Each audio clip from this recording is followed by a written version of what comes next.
And good evening to you. I'm Juliette Goodrich in for Sarah tonight. You know, it took nearly 50 years for BART to rumble into Santa Clara County. So when the system first launched in 1972, Fremont was the end of the line. Warm Springs didn't open until 45 years later in 2017, followed by Milpitas and Berryessa in 2020 at the height of the pandemic. That was obviously a curveball.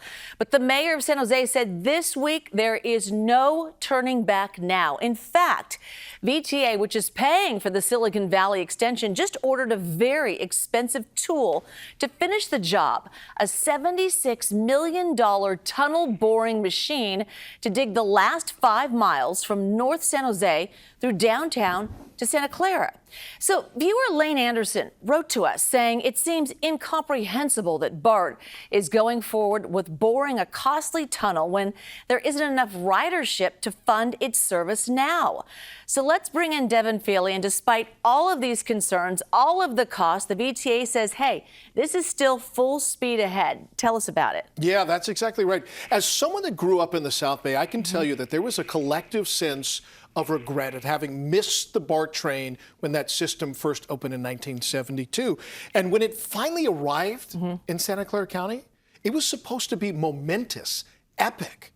But you know what? Push aside those adjectives, because the unvarnished truth of what it's been so far has been underwhelming. The riders just have not come. And I can already hear the arguments from the people that are still bullish on this project. They say, it opened in the middle of a pandemic, Dami. It's not finished. The worst grade that you could give it so far is an incomplete. But there is a risk, Juliette, in leaning too far in to the mantra of build it and they will come. You risk falling on your face. And today's story explores the potential price of getting it wrong. I do like the convenience factor of the train.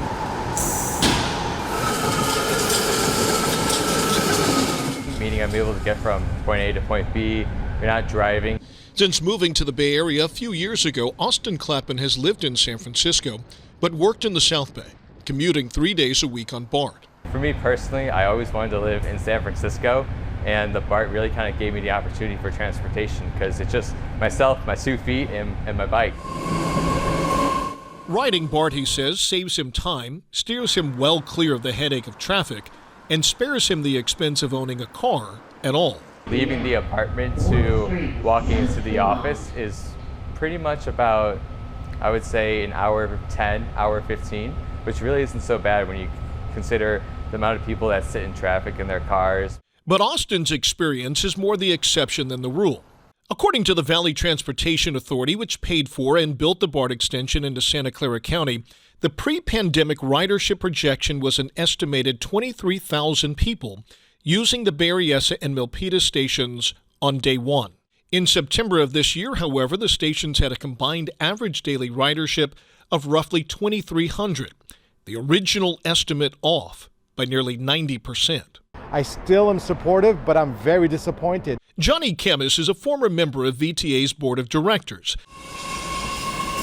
He says after being intoxicated by the idea of BART for decades, now that it's arrived in Santa Clara County, the sobering reality is it is woefully underutilized. And to understand why, we may need to turn back the clock a bit. 2 and a 3. I feel very much exhilarated about today. Santa Clara County was not on the guest list for BART's opening day celebration on September 11, 1972, having opted out of the system years before. It would be more than 47 years, 17,441 days to be exact, before the county belatedly joined the party, and at quite a cost.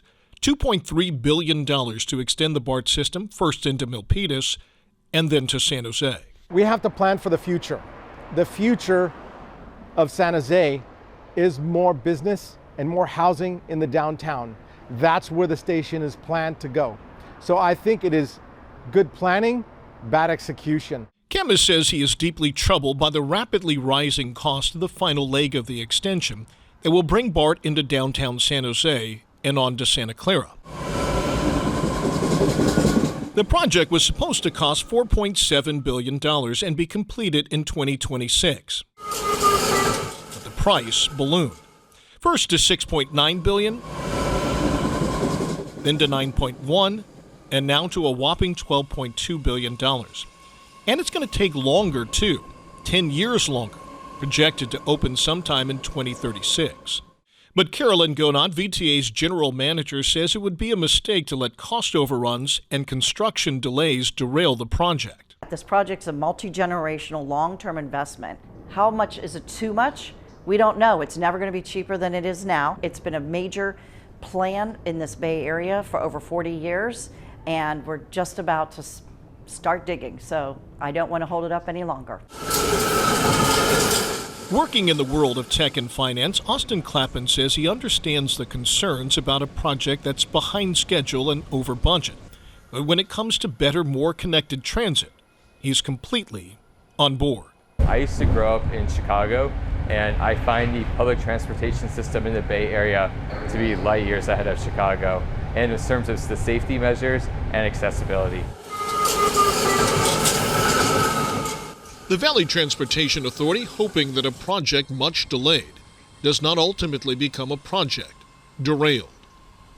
Now, here's a potential problem. Not only is VTA on the hook for the construction costs of the extension, they also have to pay to operate it, and that's estimated to cost about $75 million a year when it's fully built out. Yeah, it's fascinating. It's a great vision, and if it happens, wonderful. But what if they build it and then the riders don't come? Well, the problem is the same problem that the entire system is facing right now. They're dependent on riders, and without riders, they're lacking the revenue. Yeah. So they're still going to be left with that bill, and that might strain their budget in other ways. You don't want to be backed into a corner where you're choosing between BART and buses or BART and light rail, Right. when most transit experts say the real answer is all of the above. Yeah, let's hope the vision pays off, and we'll stay on it. Devin, thank you. Great story.